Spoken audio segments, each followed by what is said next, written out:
Rising Cost of Density. Balancing Poverty with Dignity by AZLAN ADNAN, Preamble. If architects, developers, and policymakers fail to provide homes that are affordable, dignified, and meaningful, then survival architecture will inevitably fill the void. Makeshift shelters, subdivided flats, and squalid tenements will emerge, unregulated, unsafe, unsightly, whether we like it or not. And most likely, we will not. For the cost of failure is not only physical degradation, but also the erosion of a city's soul, its ability to offer spaces that nourish, enrich, and uplift the mind, body, spirit, and soul of all its people. Introduction. A global crisis of housing and dignity. Around the world, cities are bursting at the seams. Urban density is accelerating, and with it, the demand for affordable housing is growing exponentially. Yet the market often fails to meet this need adequately, pushing the most vulnerable into ever smaller, ever poorer dwellings. This is not just about square footage or building materials.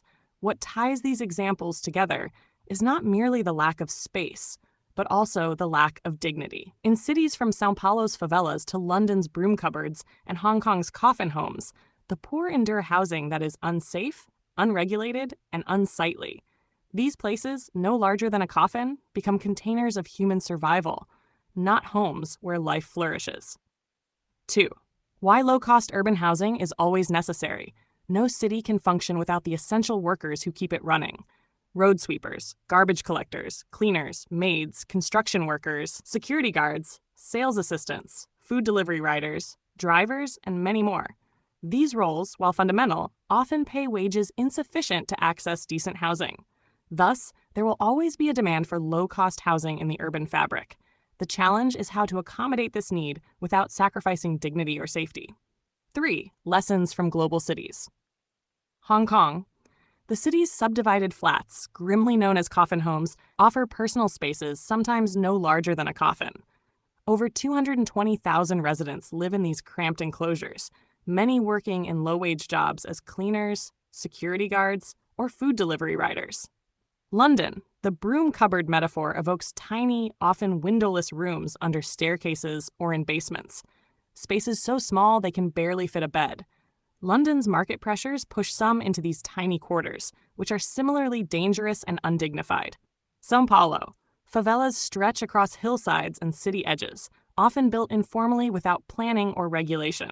While larger in scale, they too lack adequate infrastructure and safety, reflecting a global pattern of neglect. Nairobi and Cape Town. Informal settlements house thousands in makeshift shelters with little access to sanitation or security. These two reveal how urban poverty is a worldwide phenomenon. V. The philosophy of space and place.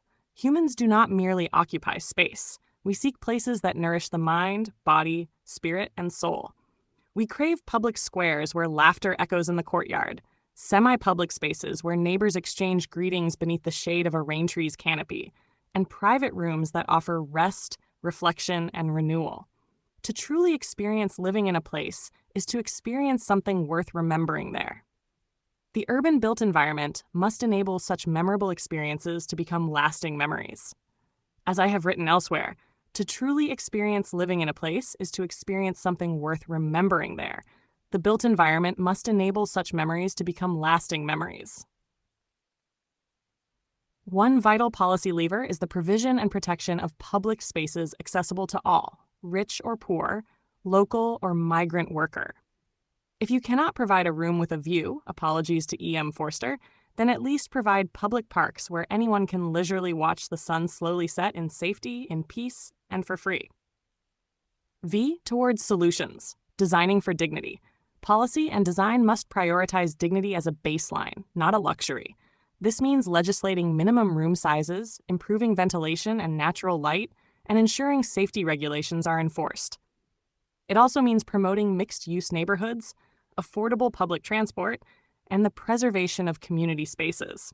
Architects and planners must collaborate with residents to understand lived realities, avoiding top-down solutions that displace or marginalize. True density does not mean cramming people into coffin-sized units, but rather weaving a rich urban fabric that balances efficiency with humanity. Conclusion. Cities worth remembering. Every city sends a message about what, and who it values. As housing crises deepen globally, we are asked collectively to choose whether our cities will be mere machines for profit or homes for people. Design alone cannot solve poverty, but it can choose not to perpetuate it. It can insist that dignity be a baseline, not a luxury. In the end, the cost of not doing so will be paid not just in social instability and moral failure, but in the erasure of our shared humanity. When cities ignore their poorest, they undermine their own foundations. Housing is not simply about walls and roofs. It is about the right to live with dignity, to raise children in safety, to age with grace. True progress is not measured in GDP or skyline height. It is seen in whether the people who sweep your streets, deliver your food, and care for your elderly can also afford to call your city home, to make memories worth remembering. Because a city worth building is a city worth remembering. References 1. Reuters. 2025. Hong Kong home prices fall 7.1% in 2024. Stating www.reuters.com/markets Asia. Hong Kong home prices. 2. Associated Press. 24. Hong Kong to regulate subdivided flats amid rising poverty. /apnews.com/articles Hong Kong subdivided flats, housing rules inequality, E71A357B 442-8852-719Y433. YouTube Asian Boss, 2017. Inside Hong Kong's Coffin Homes, http://youtube.b UNL43VBMO. 4. Hong Kong Government Press Release, 2023. Long-Term Housing Strategy Annual Progress Report is likely www.info.gk/general/2023-03/P20230329000422.htm. A heartfelt light. To every soul whose hand did give, you've helped me dream, helped me live. In darkest hours your light came through, with hearts so kind, so pure, so true. Your gifts, like stars in deepest night, have steered me gently toward the light. Each coin, each word, each silent prayer, a thread of hope so rich, so rare. My eyes once dimmed now seek the skies, and slowly, clearer visions rise. Because of you, I dare to see the world again. Its grace, its plea. Your compassion's flame will not just stay with me alone. It lights the way for others wandering through despair to feel the warmth of selfless care. You've shown what love in action means, in quiet ways through giving scenes. You've built a bridge from soul to soul and made the broken feel more whole. So let this thanks rise like a song, a melody both soft and strong. May your example gently call more hearts to rise to give. To fall into the joy of lifting pain, of planting hope where none remains. Your kindness walks beside me still, a light, a love, a living will.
don't forget to hit that subscribe button to show your support.